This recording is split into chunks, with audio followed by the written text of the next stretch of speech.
Sabe, quando a gente pensa na primavera no Japão, a primeira imagem que vem à cabeça é, claro, a das cerejeiras, né? Mas existe um espetáculo mais antigo, mais sutil, que anuncia a chegada da estação: o florescer das ameixeiras. E olha, poucos lugares celebram isso com tanto charme quanto o Festival de Ameixeiras do Keiyo Moguzain.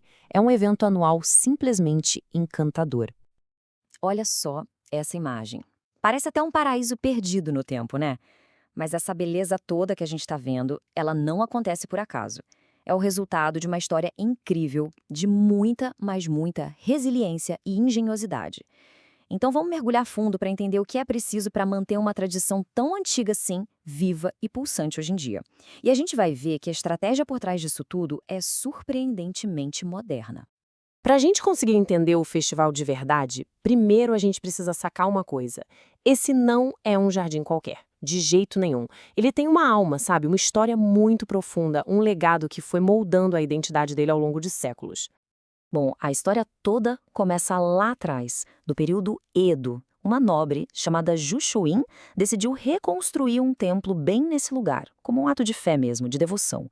Com o passar do tempo, a beleza do jardim, aquela coisa serena, começou a atrair gente importante, sabe? Poetas, escritores, virou um ponto de inspiração. E aí, pulando para 1957, a Keio Corporation entrou na jogada e assumiu a responsabilidade de cuidar desse tesouro.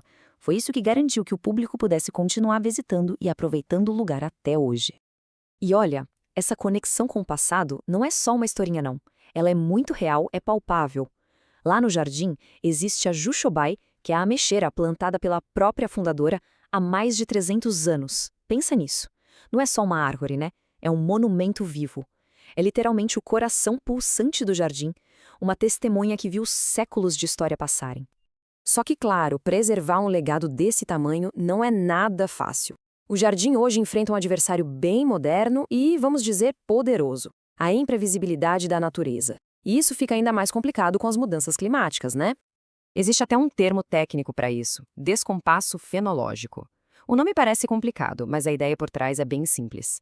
Pega o ano de 2020 como exemplo. O inverno foi tão suave, tão ameno, que a ordem natural do florescimento virou uma bagunça completa. Sabe aquelas variedades de ameixeira que deveriam florescer primeiro? Atrasaram.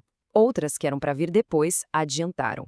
E aí fica a pergunta, né? Como é que se planeja um festival de flores se não dá para saber quando elas vão de fato aparecer?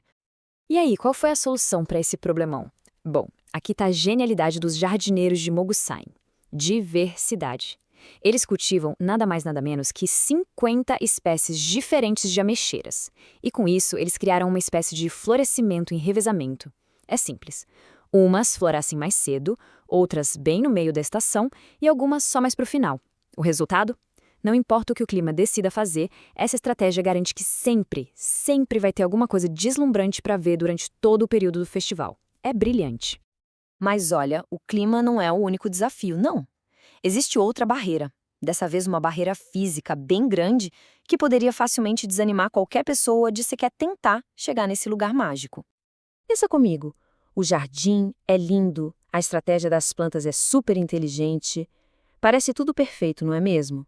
Pois é, mas tem um pequeno grande detalhe que complica a vida de todo mundo. O problema é esse aqui: uma ladeira. E não é qualquer ladeira. É uma subida bem íngreme, bem cansativa, que fica entre a estação de trem e a entrada do jardim. Agora imagina, para muita gente, especialmente os mais velhos ou famílias com crianças pequenas, essa colina poderia ser um obstáculo gigante, um motivo para a pessoa olhar e simplesmente desistir da visita. Mas a forma como a Keio resolveu isso é, sério, uma verdadeira aula de estratégia. Primeiro, eles convenceram os trens expressos, aqueles que normalmente passam direto, a fazer paradas temporárias na estação local. Isso já facilita muito a vida de quem vem da cidade.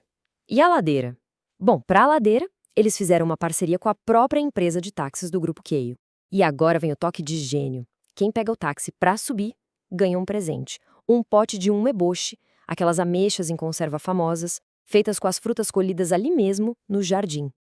Percebe? Eles não só resolveram um problema, eles transformaram a solução numa experiência única, premium e super memorável. Ok, então, com esses desafios superados, o que a pessoa encontra quando finalmente chega lá? Uma fusão simplesmente perfeita entre tradições de séculos e atrações super modernas. Uma experiência que mexe com todos os sentidos. A experiência lá é muito diversa. Pensa assim, de um lado, se tem aquela energia contagiante, poderosa, das apresentações de tambores taiko, é uma tradição com muita força. Do outro lado, a calmaria, a tranquilidade de uma oficina de pirogravura, onde dá para sentar e criar a própria arte. Ou seja, o festival oferece tanto a chance de observar, quanto a de colocar a mão na massa. E o mais legal é que a magia não termina quando o sol se põe, de jeito nenhum. De dia, o jardim é aquele espetáculo de cores vibrantes, mas à noite ele se transforma completamente. Uma iluminação toda especial, com lanternas de bambu feitas à mão pela própria equipe, cria uma atmosfera, nossa, é outra coisa. Fica etéreo, romântico, e isso acaba atraindo um público totalmente novo para o festival. E a criatividade dessa gente não para por aí. Olha só essa história. A casa de chá histórica do jardim, a Chorinhã, precisava trocar o telhado de colmo. É uma manutenção caríssima e super complexa. A maioria das pessoas veria isso como um problema, um transtorno, certo? Mas os organizadores não. Eles transformaram a manutenção num evento. Começaram a divulgar a cor dourada super viva do telhado novo como uma visão rara, uma coisa que só estaria disponível por tempo limitado. Resultado, deram para as pessoas mais um motivo super exclusivo para visitar o jardim naquele momento. Bom, agora vamos dar um passo para trás, como se a gente estivesse dando um zoom out para enxergar o quadro completo. Porque por trás de toda essa beleza, de toda essa experiência, existe uma estratégia de negócios integrada e, sinceramente, brilhante, que faz tudo isso funcionar como um reloginho. E aqui está o grande segredo do sucesso deles. É um sistema perfeitamente integrado onde tudo se encaixa. Pensa, a ferrovia do Grupo Keio é quem atrai e transporta as pessoas da cidade. O táxi, também do Grupo Keio, resolve aquele problema da última milha, que é a subida da colina. E, por fim, o jardim, que também é do Grupo Keio, entrega a experiência final, a experiência inesquecível. Cada pedacinho da empresa trabalha em total sintonia para criar uma jornada perfeita para quem visita. Se a gente tivesse que resumir a filosofia por trás do sucesso do festival em uma frase, seria esta. Eles têm uma mentalidade que não se contenta em só resolver problemas. Eles transformam os problemas em oportunidades. A ladeira virou uma experiência premium. A troca de um telhado virou uma atração que todo mundo queria ver. É uma abordagem super proativa e, vamos combinar, incrivelmente inteligente. No fim das contas, a história do Keio Mugzine deixa a gente com uma pergunta fundamental, né? Nesse nosso mundo que muda numa velocidade absurda, como é que a gente consegue, ao mesmo tempo, honrar e preservar nossas tradições mais preciosas e também adaptar essas tradições para que elas continuem vivas, fortes e inspirando as próximas gerações? O jardim não nos oferece só flores, ele nos oferece um modelo, um belo exemplo de como isso é possível.